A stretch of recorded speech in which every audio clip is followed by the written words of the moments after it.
I want to talk about something people avoid in marriage: integrity and manipulation.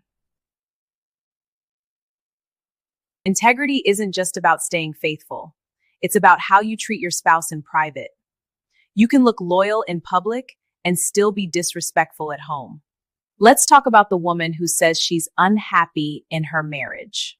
She feels emotionally unseen. So instead of leaving, she finds comfort somewhere else. Now she wants both her husband for stability and her boyfriend for validation, and she tells herself she deserves to feel fulfilled. But fulfillment without integrity comes at a cost, because you cannot heal loneliness by betraying trust. And now she's trying to convince her husband to accept it, to normalize it. But consent is not something you pressure someone into to.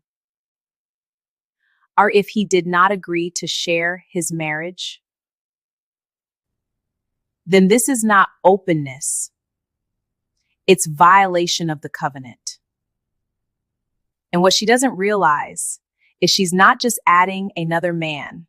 She's introducing divided loyalty into her own home. And divided loyalty corrodes everything, because now her husband is not competing with another man. He's competing with secrecy, and secrecy always poisons trust. She says she feels empty, but emptiness does not excuse dishonor. And pain does not cancel responsibility. But let's shift the lens for a moment. Imagine being the husband, the man who thought he was building a home, only to find out he's been sharing it without his consent. He's not just hurt, he's destabilized. Because betrayal doesn't just wound the heart, it fractures identity. Now he's questioning himself, wondering where he failed, wondering why he wasn't enough. And when she says she wants both, what he hears is, your pain is negotiable. His trust is no longer sacred. His home no longer feels safe. And safety is the foundation of marriage. Now every memory feels contaminated. That kind of damage doesn't disappear with agreement, because forced acceptance is not healing. And one day, she notices something has changed. He's no longer fighting. He's quiet, detached, emotionally gone before physically leaving. And suddenly it doesn't feel empowering anymore. It feels heavy. Because she realizes she didn't just seek fulfillment. She dismantled trust. She didn't just add excitement. She destabilized her own foundation. And now she understands. You cannot ask someone to tolerate what wounds them, and still call it love. Because love does not require someone to swallow humiliation. And still call it love. Because love does not require someone to swallow humiliation. And it does not require them to compete for what was promised to them. If you want someone else, be honest about it. Staying while dividing yourself is not maturity. It's avoidance. Marriage is not a storage unit. You don't keep it just in case, while investing your emotions somewhere else.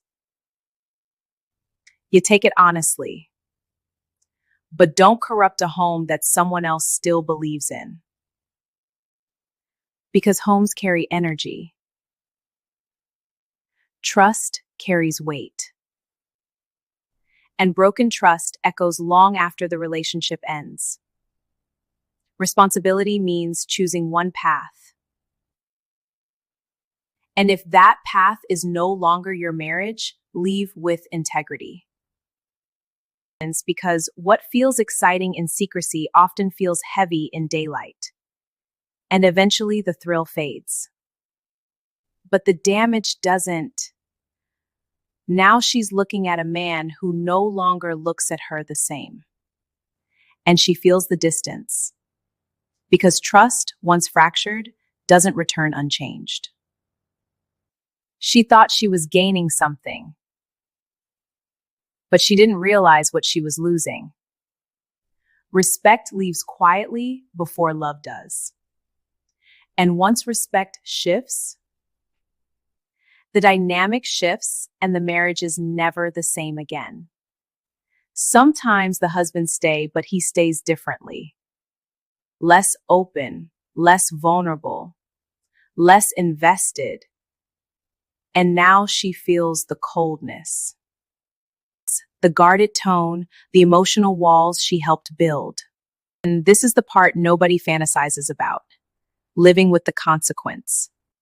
It's now knowing you created the fracture, because betrayal doesn't just hurt the other person. It changes you too. It shifts how you see yourself. And now she's forced to ask, was it worth destabilizing everything for something that required secrecy to survive? And this is where maturity begins.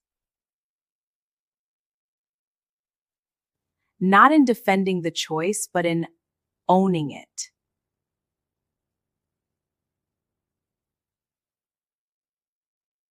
Because if you're unhappy, that deserves honesty. But honesty comes before action, not after damage. Talk before you touch someone else. Say you're struggling before you seek comfort elsewhere. Give your spouse the dignity of knowing the truth before you involve another heart. And if after honest conversation you realize the marriage cannot be repaired, and then leave clean. Leave without secrets. Leave without overlap. Leave without turning vows into background noise. Because closure matters. Clarity matters. And integrity matters most. A clean ending hurts, but a divided life destroys, and destruction always spreads further than desire. You can choose fulfillment, but choose it responsibly, because real growth does not require betrayal.